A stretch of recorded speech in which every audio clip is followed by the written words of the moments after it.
eu vi uma notícia que não é tão nova, mas eu não sabia. E achei que se aplica muito a nós escritores, né? Que é um sujeito fez uma pesquisa um tempo atrás, no século XIX, sobre Homero, a Ilíada, a Odisseia. Ele leu tudo com atenção e fez uma observação interessantíssima, que nesses dois textos, né, tão antigos, são textos que a gente presuma que tenham, sei lá, 4.000 anos, né, não existe a cor azul, não há menção à cor azul, que é fascinante, né, porque a gente vê que escritores escrevem e culturas criam palavras de acordo com o que elas percebem, né? A consciência dirige o olhar. Então, vejam vocês que Homero escrevendo na Grécia, e olha, o clima na Grécia não era tão diferente assim tanto tempo atrás, né? Aquele lugar de céu que a gente não consegue descrever de outra forma, como um azul maravilhoso, brilhante, quando faz sol, lógico, né? Com um mar que a gente também acha que é azul, né? E eles não descreviam assim, eles não tinham a palavra para a cor azul. E Homero descrevia o mar, muitas vezes, como cor do vinho. Vejam que interessante, crianças. Aí, um outro pesquisador foi ler outros textos antigos. Foi ler os Vedas, foi ler os textos hebraicos antigos, né, que formam o Antigo Testamento, formam o Torá, e deu com a mesma informação. Não existe a cor azul nesses textos. Então, as pessoas não viam o azul e não falavam sobre ele. Vejam que fascinante isso. A cor azul na antiguidade só aparece nos meus favoritos da antiguidade, né? Olha aqui o meu pote, né? Entre os egípcios antigos. Os egípcios enxergavam azul, tinham cor para azul e fabricavam a cor azul a partir do lápis lazuli. Então, assim, isso é a prova perfeita de que a gente só consegue escrever, expressar aquilo que a gente enxerga. E a gente só enxerga aquilo que a gente tem consciência. Essas civilizações são civilizações, né? Os gregos eram uma civilização, né? Na Índia antiga, os escritores dos Vedas eram uma civilização. Eles descreviam as cores principalmente entre claro e escuro, preto e branco. Conforme o tempo vai avançando, né, ao longo dos séculos, eles começam a falar também do vermelho, provavelmente pelo sangue, né? E, mais recentemente, começam a falar de laranja e roxo, que são cores que você encontra na natureza. Mas o azul é só muito, muito recente. O azul é uma cor, definida em tempos mais atuais. E é uma cor que a gente, né, incorporou, mas que na cabeça desses antigos realmente não existia. Aí, não é? Né? O céu sempre foi, né? Do jeito que a gente vê, mas eles não viam. Eles viam o céu como claro ou escuro, não como azul. E nem de outras cores, aliás, nem descreviam o céu. O céu, nesses textos antigos, o céu é como se fosse um vácuo, um vazio, não é algo que eles descrevam. É fascinante, né, gente? Eu acho, pelo menos. Mas, traduzindo isso para a escrita hoje, né? Somos escritores hoje, aqui no século XXI, e daí? Daí o seguinte, crianças. Depois que algo é incorporado à consciência, a consciência coletiva, né, a cultura, escritores fazem bem em usar, né? Então, se você for descrever uma história hoje sem usar a cor azul, ela é muito esquisita, né? E você disser que o céu é claro, em vez de que o céu é azul, vai ser muito estranho, né? Então, a nossa cultura ela está no momento de incorporar muita complexidade. E aí eu vou dar uma dica a vocês, aí é uma opinião pessoal minha, como leitora e como editora, tá? Que é, vocês, como escritores, seja de ficção, seja de não ficção, por favor, não julguem. Como assim?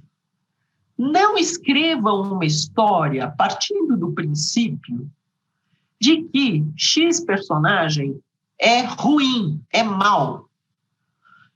Nem que X personagem é bom. Por quê? Isso é aquele claro escuro da antiguidade, né? É um maniqueísmo que, na nossa cultura, no momento, torna a história muito simplificada. Torna a história chata e menos relevante para os públicos atuais, que estão acostumados com as nuances.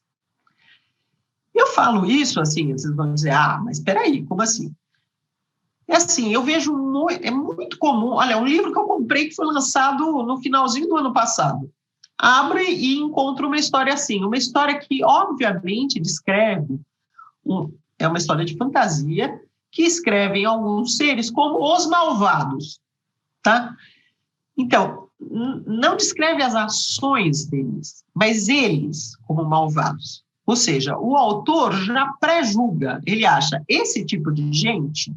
Então, é uma história que opõe assim, os dominadores que chegam no planeta e matam grande parte dos habitantes que estavam lá inicialmente e chamam os habitantes de primitivos, vagabundos. Então, rola assim, uma discriminação forte.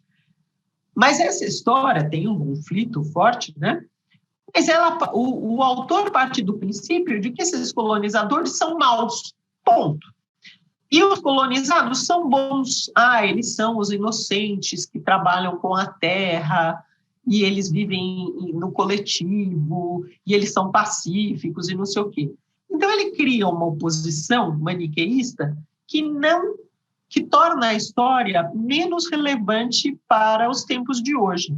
Eu estou fazendo sentido para vocês? Julgar um personagem, ou mesmo uma situação, na não ficção eu vejo isso. Eu vejo gente falando de coisas complicadas, como, por exemplo, cultura empresarial. Eu vejo gente falando de cultura empresarial como isso é mal, isso é ruim. Então, o gerente que tenta fazer isso é tóxico. Pá! Põe um carimbo na testa dele. E o jeito é a direção assumir que tem que fazer isso e isso, ou seja, a direção se torna boa e iluminada e resolve o problema assim. E o que a gente percebe é que, assim, tanto as pessoas como os problemas são bem mais complexos e bem mais nuançados que isso. E tanto a literatura quanto a não ficção fica muito mais relevante quando quem escreve reconhece isso. Reconhece que a pessoa pode fazer coisas horríveis. Você pode botar uma história em que o policial vai lá e mata uma pessoa inocente só por conta dela ser negra. Mata uma criança numa favela. Isso é uma coisa horrível. Mas não será bom se você botar o carimbo na testa do personagem de que ele é um monstro, ele é malévolo, ele é ruim. Porque aí não tem um trabalho de compreensão desse personagem. Esse é um trabalho que o leitor tem que ter, né, Laura? Tem que deixar esse trabalho para o leitor tirar as conclusões dele, em vez de você tirar as conclusões para o leitor. Não é isso. É que se você, por exemplo, né, digamos, uma situação, você cria uma cena em que um policial mata uma criança numa favela. É claro que isso é um ato violento horrível. Mas se você descreve a cena como esse policial é um monstro, esse policial não tem sentimento, esse policial é violento. Então, existe um julgamento prévio na forma como você apresenta esse personagem, em vez de apresentá-lo nuançado. Como nuançado? Ele é uma pessoa que está movida por várias motivações. e é levado a fazer algo horrível, mas não leva a nada você carimbá-lo, o personagem de horrível. Faz sentido? É diferente o ato do personagem. Se você parte do princípio que o personagem não presta, todo policial na sua história, um horror lamentável, um monstro, você não vai conseguir desenvolver a história de uma maneira interessante. A história vai ficar cheia de monstros e salvadores, de heróis puros e de psicopatas também puros. É muito ruim isso em termos de literatura para manter a atenção. E quando você percebe que o escritor julgou determinado personagem, julgou determinada cena, ela fica automaticamente mais chata, pelo menos para os tempos atuais. Tá? Ela vira uma cartilha moral, ética e não literatura. No caso da não ficção, ela vira uma cartilha e não uma tentativa de solução de um problema complexo. O Merlin disse, olha, por isso Thanos é um vilão bem construído, ele justifica seus atos. Exato, é muito mais interessante quando o escritor entra na cabeça ou no coração do personagem que faz uma coisa horrível e meio que entende a motivação, ou percebe, ou sente, porque aí fica mais interessante, fica mais cheio de camadas. E, aliás, do herói também, viu? O personagem que só sai fazendo coisa boa porque ele é bom e altruísta não convence, ele fica meio louco, né? Ninguém é assim, bem mais né? interessante. Ninguém é totalmente bom ou totalmente mal, né? Fica fraco, né? Parece leitura ideológica, parece leitura para ensinar os leitores burros o que é bom, o que é ruim, sabe? É muito ruim isso.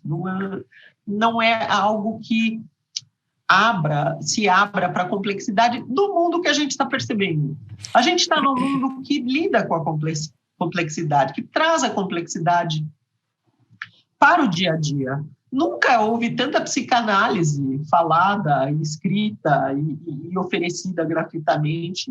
Nunca houve tanta análise, tanto arquétipo, tanto tudo sendo comentado. Nós estamos numa cultura que abraçou a complexidade. Então, você falar de bons e maus deixa a história, a meu ver, fraca, menos interessante. E para um livro infantil? Para um livro infantil, já não dá para trabalhar tanta nuance assim, porque as crianças muito pequenas não vão pegar. E acaba funcionando um pouco mais deixar mais marcado, você não acha, Laura? Mas você pode ainda assim deixar nuançado. Tanto que as crianças, por exemplo, adoram aquela série lá, Meu Malvado Favorito, sabe? Uhum. Então, tem senso de humor ligado às coisas malvadas que os serzinhos lá fazem. Entendeu? Uhum. Então, você deixa nuançado, né? Você pode fazer o serzinho querer algo bom ou ruim. Seu filho aí que gosta do Cebolinha e da Mônica. O Cebolinha vive cheio de planos malignos, né? E é engraçado isso, né? Não é nem bom nem ruim, né? É o pique dele, né? De se afirmar diante da Mônica, né? E agora as crianças gostam disso. E agora ele descobriu o Calvin Haroldo. Então ele está curtindo também. O Calvin fala tanto para as crianças quanto para os adultos. Ele é muito nuançado. Uhum. O Calvin é cheio de aprontar, cheio de desobedecer a mãe, de xingar. Né? Eu morro de rir. Né? E, aliás, todo mundo morre de rir com o Calvin. Né? E sempre tem alguma coisa assim que não é nem boa nem ruim, mas é mais humana. Né? Uhum. Então, as crianças não são tão bobinhas assim. Você não precisa ensinar. É claro, eu volto assim. Falar de ações que são absolutamente inaceitáveis e incorretas, sim. Então, você dizer tal ato é horrível, muito bem, mas tal personagem, tal pessoa é horrível, não tão bom.